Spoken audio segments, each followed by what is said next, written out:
और अब चलते हैं हमारे आज के मेहमानों के जानिब। स्टूडियो में हमारे साथ मौजूद हैं तजियाकार अजित शाही, और इसके अलावा टेलीफोन लाइन के जरिए हमें दिल्ली से ही ज्वाइन किया है द ट्रिब्यून अखबार के डिप्टी एडिटर संदीप दीक्षित ने। बहुत शुक्रिया आप दोनों का हमारे प्रोग्राम में शिरकत करने के लिए। अजित, मैं आपसे शुरू करना चाहूँगी, कुछ अपने इंप्रेशंस मुझे बताइए। क्या आप देखते हैं कि इस जो दौरा हुआ है इसकी हाईलाइट्स आपके नज़दीक क्या हैं? इसके हाइलाइट्स जो हैं वो लो लाइट्स हो गई हैं, क्योंकि सबसे बड़ी वजह वज़ीर आज़म नरेंद्र मोदी ने जो डोनाल्ड ट्रंप साहब को वहाँ पे इनवाइट किया था वो ये थे कि पिछले 2 महीने से, बल्कि यूँ कहा जाए कि पिछले 6 महीने से, जब से 5 अगस्त को नरेंद्र मोदी ने ये फ़ैसला लिया था कि कश्मीर के जानिब से फ़ैसला लिया था कि कश्मीर पर उन्होंने उसका आर्टिकल 370 का स्पेशल स्टेटस ख़त्म कर दिया था और वहाँ पे और ज़्यादा हालात ख़राब कर दिए थे। तब से अमेरिका में, यूएस कांग्रेस में भी, मेंबर्स ऑफ कांग्रेस भी और अमेरिका के मीडिया भी बहुत उनके ख़िलाफ़ लिख रहे थे, बोल रहे थे। और जब से ये सिटीजनशिप लॉ लेकर आए थे तब से तो और बढ़ गया था। यानी न्यूयॉर्क टाइम्स ने एडिटोरियल लिखा कि Modi makes his bigotry even clearer. इस हेडलाइन से न्यूयॉर्क टाइम्स ने लिखा था।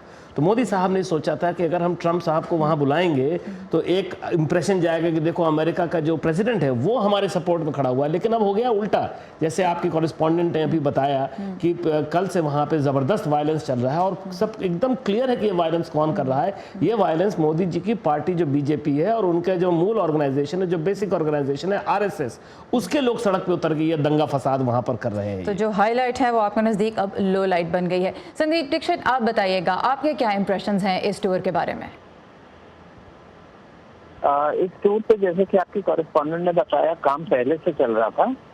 तो अब तक पिछले 4 साल से जब से ट्रंप पावर में आए हैं, मोदी सरकार ने उनको $70 बिलियन के ठेके एक्स्ट्रा दिए हैं। इसमें से कम 30 बिलियन ऑयल और गैस की परचेजेस हैं, $15 बिलियन के करीब हथियार हैं। तो आप समझ रहे हैं कि किस तरफ ये रुख जा रहा है। यहाँ की क्योंकि पैसे की धमक और चमक है, तो कोशिश ये पैसे की धमक और चमक से मानवाधिकार के जो बाकी ह्यूमन राइट्स के जो बाकी मुद्दे हैं उनको दरकिनार किया जाए और उनको शेल्व किया जाए। तो ह्यूमन राइट्स जो है वो बैक सीट पर है और इस वक्त जो दोनों के ताल्लुकात में ख़ासतौर पे इन्वेस्टमेंट का इशू है वो फ्रंट एंड सेंटर है। अब कितनी बड़ी आपके नज़दीक संदीप दीक्षित ये एम्बैरसमेंट है मोदी हुकूमत के लिए कि इस वक्त दिल्ली में क्या हो रहा है?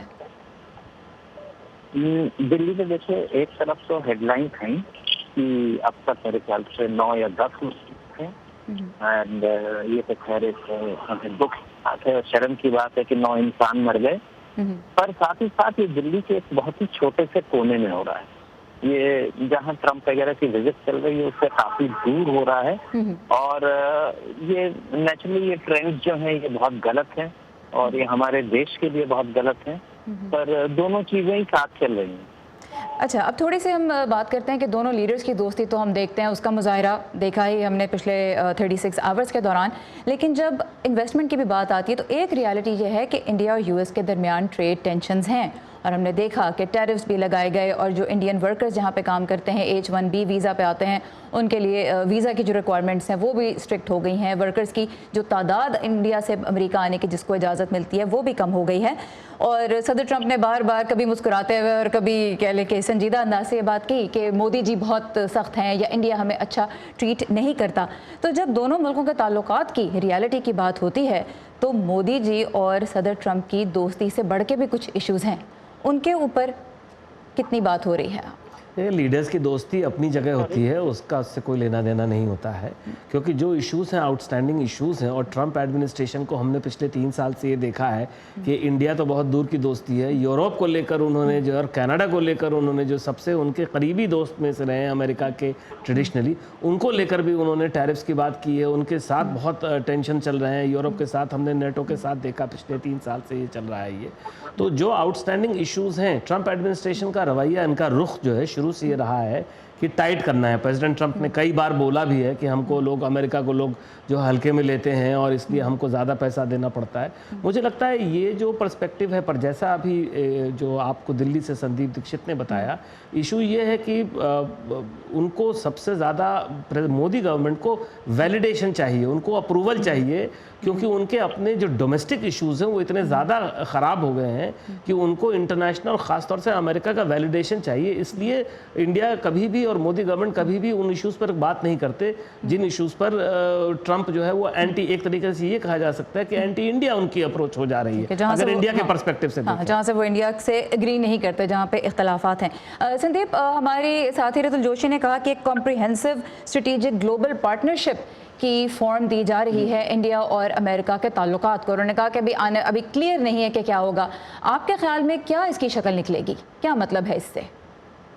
पहले स्ट्रेटेजिक ग्लोबल पार्टनरशिप थी, अब उसमें कॉम्प्रिहेंसिव ऐड किया गया है, यानी ये इम्प्रेशन देने के लिए कि इंडिया जो है सिर्फ नई एरिया में यूएस के साथ दोस्ती नहीं कर रहा, बल्कि बाहर जाकर यूएस की मदद कर रहा है।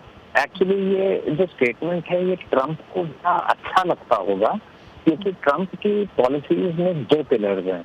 पहला पिलर ये है कि ट्रेड में जितना ऐंठ सको ऐंठ लो, जो कि जैसा मैंने बताया $70 बिलियन एक्स्ट्रा ऐड चुके हैं ये।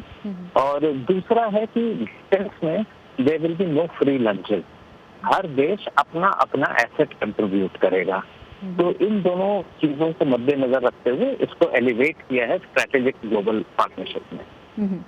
अच्छा, अमेरिकी सदर ने आज जब बात की कारोबारी बिरादरी से भारत में, तो उनका ये कहना था कि अगर तो वो प्रेसिडेंशियल इलेक्शन में जीत जाते हैं तो ये ग्लोबल मार्केट्स के लिए भी बहुत अच्छा होगा, और अगर वो नहीं जीतते तो फिर ग्लोबल मार्केट्स के लिए भी बहुत बुरा होगा।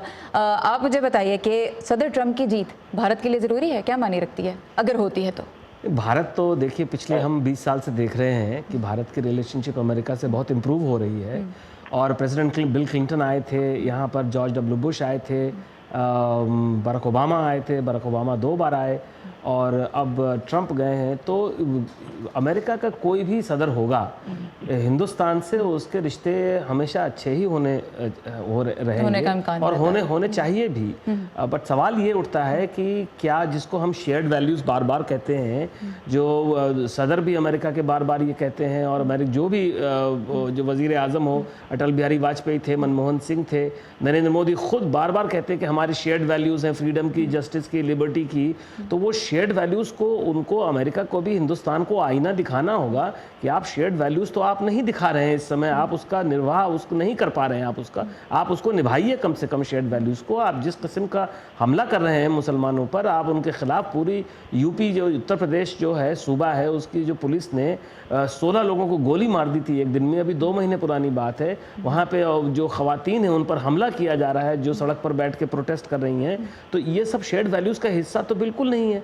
ये चीज़ आज की तारीख में सामने आनी पड़ेगी, ये चीज़ अमेरिका को बात करनी पड़ेगी। जहाँ तक रिश्तों की बात है, वो तो मुझे लगता है वो कोई भी प्रेसिडेंट हो, ट्रंप हो या उनके अलावा कोई और बन जाए, रिश्ते तो उसी रफ्तार से आगे बढ़ेंगे। और एक क्रिटिसिज्म जो जहाँ वाशिंगटन में ट्रंप इंतज़ामिया पे भी होता है, और जो इंसानी हकूक़ की आलमी तंजीमें हैं वो भी जो क्रिटिसाइज़ करती हैं, वो यही है कि ट्रंप इंतज़ामिया ने भी ह्यूमन राइट्स के इशू को पीछे धकेल दिया है, वो उसको प्रायोरिटाइज़ नहीं कर रहे, वो इन्वेस्टमेंट को, ट्रेड को, इकोनॉमी को प्रायोरिटाइज़ कर रहे हैं। संदीप दीक्षित हमारे साथ थे दिल्ली से, भारत में द ट्रिब्यून अखबार के डेप्यूटी एडिटर। संदीप दीक्षित, बहुत शुक्रिया हमें वज़रिया फ़ोन लाइन ज्वाइन करने का। और यहाँ पे अजित शाही, सीनियर तज्ज़ियाकार और इन्वेस्टिगेटिव जर्नलिस्ट हमारे साथ स्टूडियो में मौजूद थे। आपके वक्त का बहुत शुक्रिया।